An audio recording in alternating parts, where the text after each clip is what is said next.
No, that What do was you great. think so far It of was Flintlock and Fog? it's good. I think the bulk core of the system is solid. Like there's a foundation there to branch off into Very good. familiar realms to other popular tabletop games these days. Um, there is some nuances that make it different, which is really nice, particularly with with how the action economy behaves.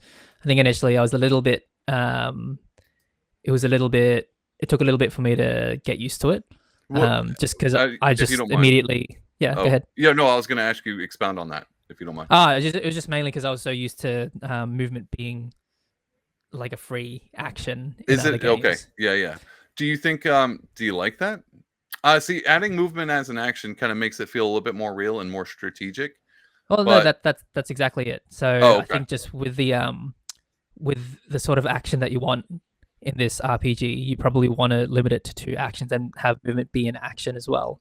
Yeah. It's not like you're in a high fantasy setting where um, each person is shooting out spells and all Yeah. these like crazy abilities. These are by all means just normal people Yeah. who are very limited. And I think just having two actions to either move or do a special ability or attack sets a good limitation to reflect the genre of the system. Can I tell you something I was thinking about the other day? And I want to Mm. get your opinion on this while I have you.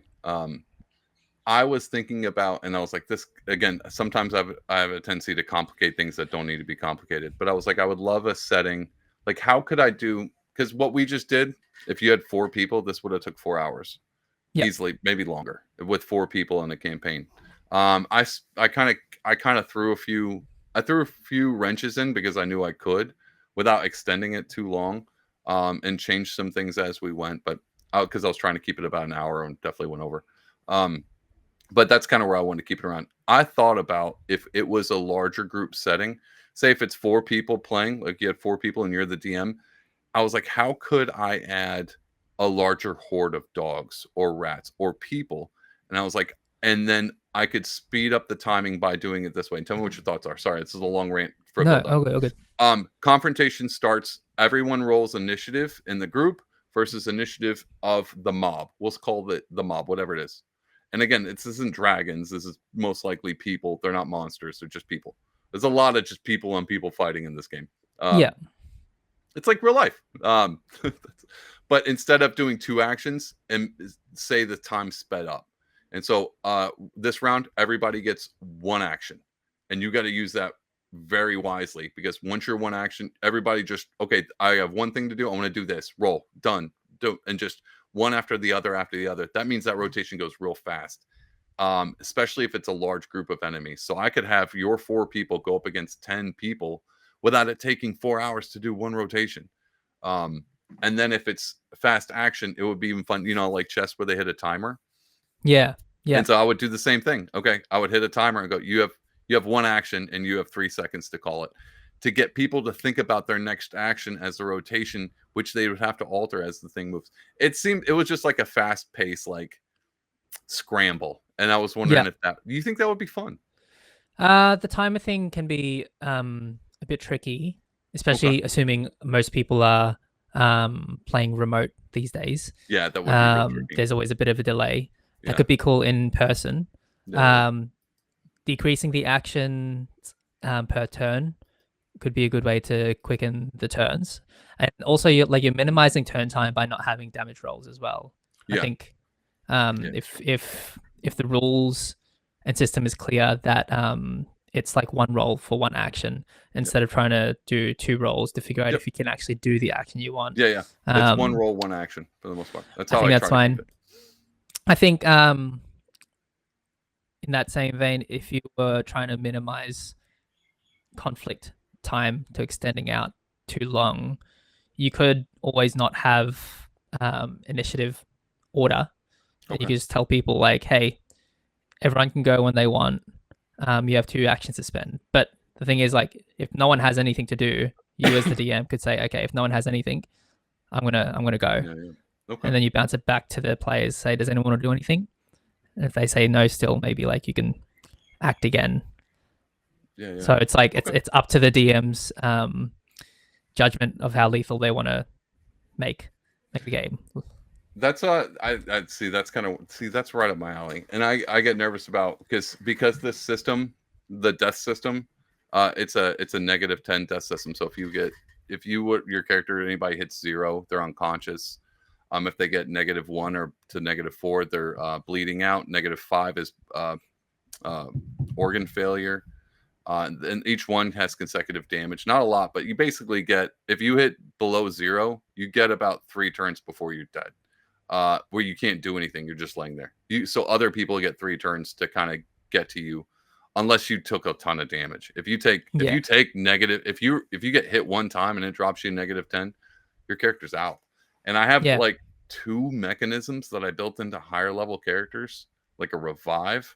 But yeah, at this point in time, I didn't bring any save in. There's no like back to bring back to life thing. Your yeah. character's No, done. that's fine. I think like just based off like Gregory's health as well, because you said you gave Gregory like heaps of like player health too, Yeah, right? I I think pulled a player character for Gregory because I was like, well, I want I used him. Yeah, I basically used him as and because I didn't know how overpowered I made this campaign, yeah, and so I kind of had to adjust it. And he was my failsafe in case I over swamped you on accident without being like, oh, never mind, maybe not that many dogs. yeah. I can pull him in, but you played him, and so it was fine. Didn't matter. I think if the average player character has as much health as like Gregory and Bob had, Yeah, I think it's enough to suggest to players that it takes a lot for someone to go down. So if you yeah, go down, it's because you've been hit a lot and yeah, adequately. Um, I mean the pace. If we're going back to the question of like initiative and stuff, I think keeping it flexible could be pretty fun. Just because it makes as soon as you get into a conflict, just immediately asking the players if they want to do anything, instead of going through the process of tracking initiative. I feel like yeah, that's always a stutter when it comes to D&D. It's like there's the exciting boiling point of getting into a fight, yeah. and everyone's ready to go, but you have to first roll initiative for everybody, record the order down, and then it sort of adds that speed bump to the excitement. So if you go right into it and you just ask the players if they have anything they want to do immediately, you could say there's a 3 second timer on it. Yeah. And if they don't, then you can immediately go as the DM because assuming the DM knows exactly what the other creatures want to do. Yeah, for the most part. I mean, this was a pretty basic guy. I think that's the timer thing was only I couldn't build a system for that. That would have been what I liked because here's where it came from. I wanted to add timing. So if you get and the thing I thought about was Star Wars where they're in the trash compactor. I was like, Mm, how would I do that in a game? And I was like, but I want it to feel I want it to be stressful. Not like, yep, all right, now everybody roll initiative. You're being trash compacted. All right, you have 2 turns. What do you want to do? And they're like, well, I think I'm gonna light a smoke. I'm gonna light my pipe. And I was like, so how would I pull this off? To where like, okay, you can't. You can light a smoke, but you better. That's one. You get one action. It's the next person. So that's after that. That's it. That's all you're doing for that well, that, rotation. again, like that could be the action thing. Could be instead of it being a flexible initiative, it could be just a flexible actions per turn. Like if Yeah, it's meant to be a slower, if it's meant to be a one-on-one duel, maybe each creature has like 3 actions. But if it's meant to be a fast-paced combat, everyone does only have one action. spin it down. It might even be Yeah, just the amount of people. There's a few things. There's some substances because it's I try to keep this historically inclined. There are some things that will up your actions.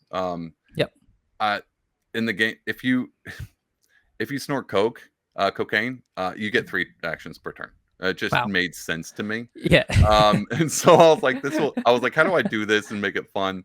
And so there's that you can get like because it was pretty common. Opium, like yep, I said, the opium thing changes things.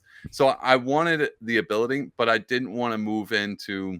I was like maybe level 10, everybody you automatically get a third action, but I really wanted to stay away from more than I didn't want to lie. I wanted because the more actions you got, again, it's the more time consuming. yeah. I think like I high didn't want levels too, like snowballs, right? Like if you gave Yeah, more yeah, actions at those higher levels, there's so much more to manage, and it's just gonna yeah, triple how long yeah. conflicts are.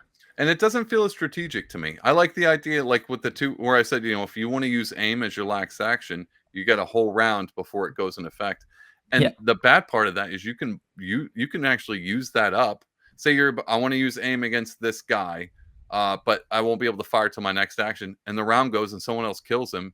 You just lost that action Yeah. for that confrontation. And so it's a gamble too. So it's like it's a lot of strategic, especially with the take cover as an action, and then once you shoot, you're outside. So you kind of have to really play with your options. That's kind of how I was trying to make it to where even taking cover felt fun. Like I Yeah. wanted it Yeah. to feel fun. Even the little things, I want these to feel fun. So hopefully that came Yeah. across. No, I think it did. Like again, like the combat was each conflict got into the action enough, with enough pacing where I can understand what was going on while keeping up with the mechanics. And I feel like if you played at a table with people who know the rule set really well, it would go past really quickly. Real quick. And again, this is a testament to lower level play too. Like this is level Yeah. 3. Like it's so much easier when you're not having to add so many things, and you're only using 2 kinds of dice to see if you hit or do an ability check. You're not doing another 2 sets for damage. I purposely did that.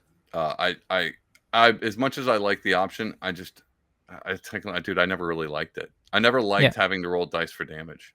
It just, and like we talked about this before, like if you pick up, a cool arrow that's an orc's arrow and you're like, oh, this thing is awesome, and then you find it's like, no, not really. And you can easily, even if it does a large damage, you can roll a 1. And just like, this doesn't feel right. If I shoot an arrow that's on fire and it hits, it's only doing 1 damage. It's like that. What am I supposed to do with that? Gotta do a little more. When I'm DMing games to especially higher levels, I'm just using the average damage, just because it just saves me from rolling so many dice. Like it's fine. For the player, it's like, oh man, I have to do my turn. I have to roll so many dice. Give me a sec while I make sure my features and abilities are all right. The DM has to do that maybe 6 or 10 times in the round with the different creatures that they're using. So minimizing the dice roll for the GM is the main thing that cuts down combat time in systems. Yeah, that is a lot, and I can see that, and I'm gonna get to the point where the higher up you go, the more complicated like I was watching one of your videos and I love it because you were talking about making your villains dynamic by basically taking an average person and giving them a character flaw. It was one of my favorite videos, and it was recent too. Oh, cool. I love this. Because that a lot of it is what I was doing. I was kind of hoping you kind of got the sense from Gregory as you were playing through. It's like, he doesn't like you, but he's on your team. And then to kind of just flip the script at the end, that's just a fun addition to where you're having to fight someone you kind of don't want to fight, but you're like, oh, you kind of was. So it's that mixed emotion. It's not just like, here's a goblin.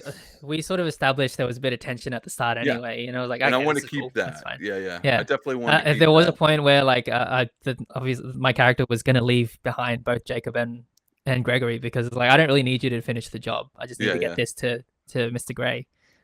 Why didn't you though? You were really close and just to leaving them behind? Yeah, you could have just bolted. I think when I realized how helpful Gregory was, it was fine. And then when I realized how unuseful Jacob was succumbing to the trance, I just figured I'd just knock him out. That was a great move too. I think that was smart. He was really useless. It's nice that you have the option for that too, right? Just like if it's a specific ability for someone to knock someone out, not kill them outright. Yeah. It's very handy. Yeah, I mean, unless you're trying to knock out a dog and you bicycle. Yeah, no. I liked, and so even in the science, there's that one's a little bit more complicated of a character because you use syringes with poisons. That's one of the avenues you go and use your weapon proficiencies application. And I struggled with like, well, do they need to roll to help somebody? Like if they're injecting their friend with morphine, I was like, no, I don't want that to be a constant roll either. So I was like, I'll give them a pass on that. But even then, I'm still struggling with it because what if you miss the vein when maybe you should roll when you're helping. So I'm in the process of that in beta testing and making heal itself a skill where you would use that. But I got real complicated with the science and spiritualism characters. Those 2 characters are very complicated. I guess basically it depends your on cleric and your mage. It depends on what the player enjoys the most out of those classes. Yeah. Just to put stereotypes and archetypes into it. Like archetypal player who plays a cleric would probably assume that they can heal people very well and very proficiently and not expect Yeah. to roll for it. Whereas like Bob the Bully probably isn't very good at using a syringe to heal someone. Yeah. So he probably does have to do a roll. That's what I was thinking. And well, basically that's where I got to. I was like, if you don't know anything about science, your application's real low. You can attempt to stick somebody with a syringe, but it's not going to be very successful. Yeah. So I'm still working that mechanic out a little bit. Just trying to get that fine in. Hey man, I'm not going to keep you any longer. I just want to say thank you. You got what would be your biggest critique? What would you do with this? Be like trash the whole thing and start over? Biggest what would you say? I would so I'll be blunt. Yeah. Character sheet layout. I think even though there are a lot of numbers, it'd be helpful to have the plus. Either have the plus on for the modifiers, the plus in front of the modifiers, or none. Because there's some for like the wood grip +1 attack is cool. And I think I was just a little bit confused when it came to whether if it was a modifier, if it was the raw stat.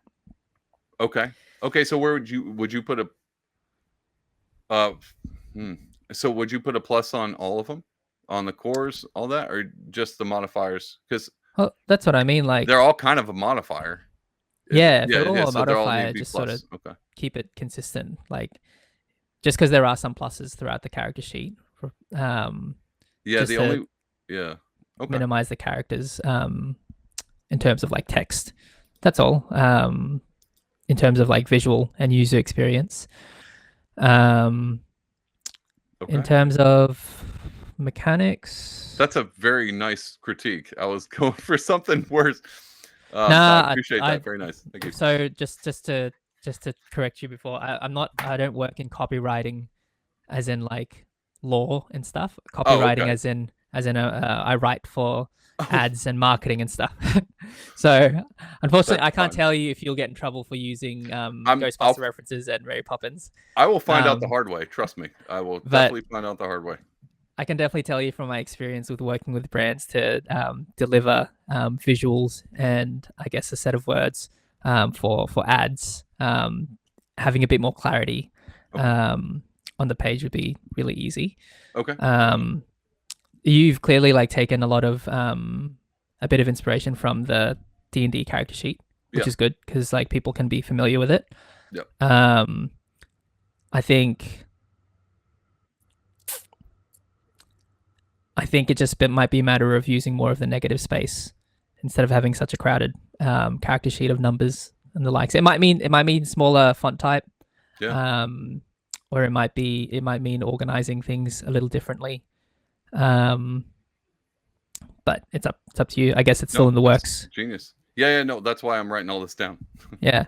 I'd rather I mean, I totally agree. It's odd, like even when I'm looking, I'm like the skills category. I know no one watching this can see.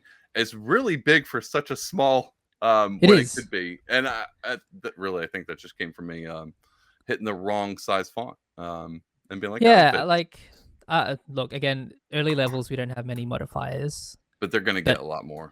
They're gonna get a lot more. Either I guess having the skills alphabetical or organized in some way definitely helps too. That would be a great one. And I probably the character sheet you're looking at is a quick guide. The character sheet is a lot more like the actual one. It's a lot more like DD. It's 4 pages long, and so it has a lot more explanation. But I almost failed the quick guide by not having the right size fonts with stuff. And it's supposed to be quick, and I didn't alphabeticalize this. It basically made something small and inconvenient and called it a quick guide. I'm definitely going to alphabeticalize some of you could do that. Like if there was a quick, I don't know if you could do like a form fillable PDF for pre-made character sheets and stuff. Yeah, I have that. I think I would have been totally fine not having any of the skills listed that I have a 0 on. Okay. Yeah. Okay. Just because it's a flat roll. So yeah. I just know if I don't have the skill, then I'll just roll the dice and know that I have to go with that. And then if I do end up getting the skill down the road, I can just form fillable PDF. I'll type the skill and then add the number. But That again, it depends on how much that's a you want to put that's a into freaking user great idea. experience and That's a user freaking interface. great idea. Yeah, I because the love bit that idea. for me, like one of the biggest troubles that like beginner D&D players have is seeing how much is on the page Yeah. and realizing you only need like 30% of it. Yeah. Yeah. Like Yeah. no one reads. Beginner D&D players rarely read their character traits. They only need to know the skills that they're proficient in, what their attack modifier is, and what their health and AC is. Basically, like if those could be like at the very top for beginner D&D players, like it'd be a lot easier. And I think a lot of DMs these days try to get like custom character sheets or different character sheets out there, different to the official ones, just because it's lighter on the eyes to actually see. Especially for people who aren't so savvy with math, who want to play an RPG thinking it's a lot of acting and role playing and realizing, oh, there's a lot of math in this. Yeah. I don't know if I'll be able to keep up. Yeah. Absolutely. Absolutely. Yeah. I'm totally. I got you. I'm writing that down. That's a great idea. I could definitely pull that off. Maybe Ian, I yeah. got one more question for you. Yes. And this one's a bit of a sensitive one. I'm just joking. As you're a DM, like you're a DM, you're a DM's DM. I'm not a DM, but I'm because I'm beta testing this. I'm getting better, but I'd like to get better than that. What would you? What's your suggestion? Where should I spend more time on? Writing narratives, being more flexible, maybe being a little bit speedy in one thing, slow in the other, be more descriptive, less descriptive. What do you think as far as my DMing skills go? Everyone DMs pretty different, and I can understand. Especially for a one shot, we're very limited to how many things we can do. We want to try and use as many mechanics as we can, especially for a beta test. We want to use the mechanics and test them out. But if you mechanized storytelling elements, like you told me you're a writer, if you think of typical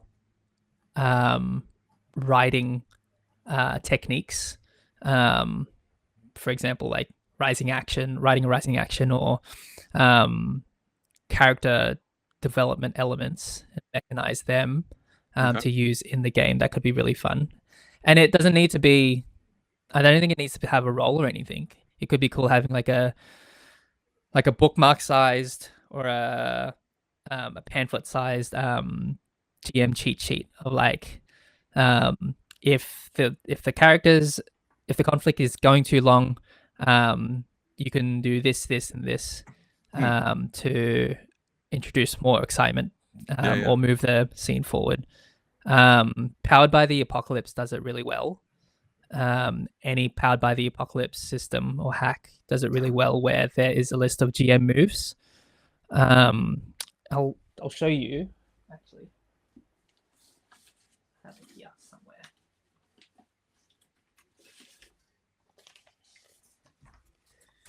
Okay. So for the Avatar Legends role-playing game, which uses Powered by the Apocalypse system, there are a list of GM moves that sort of give you guidance as to how you can move the story forward if things start to come to a halt. And this reference sheet says things like reveal a hidden truth, inflict a fatigue or condition, twist loyalties with tempting offers, threaten someone, shift the odds suddenly. I think it's stuff that you already did. Yeah. But you don't realize that some DMs out there sort of need that guidance to be like, I'm allowed to do this because the rules tell me to. It's like, I think a lot of the hardships that a lot of early DMs have when they start playing the game is like, my combats are too slow. How do I speed them up? Or it's like, my players won't do this thing that's listed in their story, in their backstory. How do I make them do that? And it's because like a lot of the rules don't mention, hey, it's totally okay for you to just say this happens, and your players have to deal with it. Like that's all part of the collaborative storytelling experience. And I guess in the same vein, you could probably do the same thing for a player reference sheet too. I think so. Yeah. I mean, these are great ideas because even in the development, like what you just played, the one shot. As I put these out, even in this one shot, when you get to Midtown, say the carriage crosses the spot, and the DM's guide be like, okay, hey, this is when the voice, you got to roll for the voice thing, and as you go, and just certain things like that to throw in movement where they're not just stuck. Well, we want to be in Midtown, we want to loot every crate. Be like, well, okay, well, if they're gonna loot every crate in this town, because there was a bunch of buildings that we just drove by with the carriage that Yeah. are available to go in and poke around, but that can be very dangerous for a dungeon master, because then you're gonna spend 3 hours digging around a butcher shop for something that has nothing to do with the story. And Yeah. so you can put little notes like that, be like, hey, if they're in, maybe they cross into the butcher shop, and all of a sudden now there's more rats because it's a butcher shop, and they hear the pain, little. I love that. Yeah, for sure. And, Like, yeah, especially if you do specific stuff for each one shot or yeah, each part of the whole adventure. And yeah, you say like everyone in Midtown is currently being afflicted by this painting. yeah. Here are 3 traits that each of them have that make them unique, and sort of reflect that they've gone mad from feeling the presence of this magic item. Yeah, I love that. I probably could have done that. I was gonna have more people come out of the bar, but now I'm thinking it would have been cool to have people come out of their house and run away, like Yeah, randomly, bust open a door and take off down the street. That would have been a lot more terrifying. I love that. I'm definitely taking yeah. some notes on that. Ian, thank you so much, man. I appreciate you Thank you, giving me David. your time. And like I said, I had a blast. Hope you had a blast as well. If maybe we'll do this again sometime as goes along, and I'll develop a Yeah, few more quests.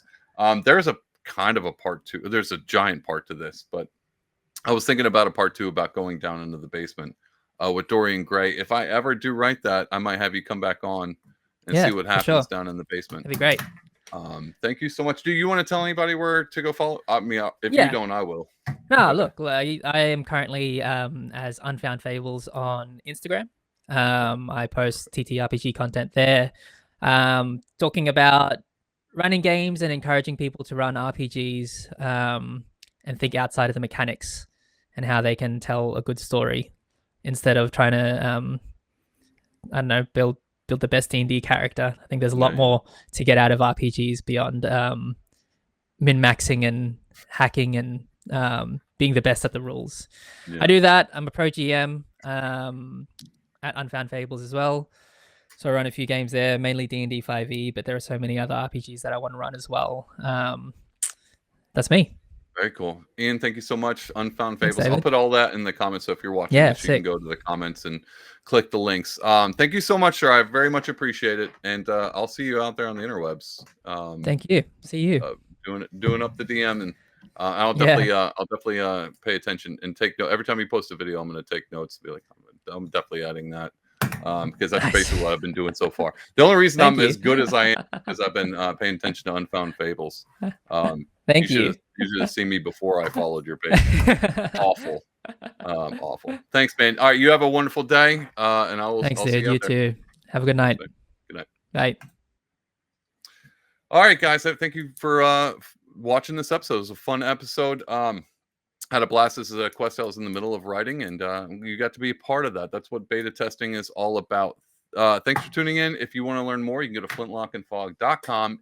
Sign up and be a beta tester. You get all kinds of cool stuff for free. Everything's for free at this point in time, and it won't be free forever. Eventually, there will be, some paywall stuff. You know how that goes. Everybody does the paywalls, but not your boy David over here with Flintlock and Fog. I want to get this in as many people's hands to play it because it's a good time, and I want to encourage people to write. So go to Flintlock and Fog. Just sign for the newsletter if you don't want to be a beta tester. That's fine too. Either way, go follow all the socials. And thanks again for tuning in. Like and subscribe, and we'll be back here next time with another beta test of another quest with another person, and all kinds of good times. Anyway, see you guys out there. You have a good night.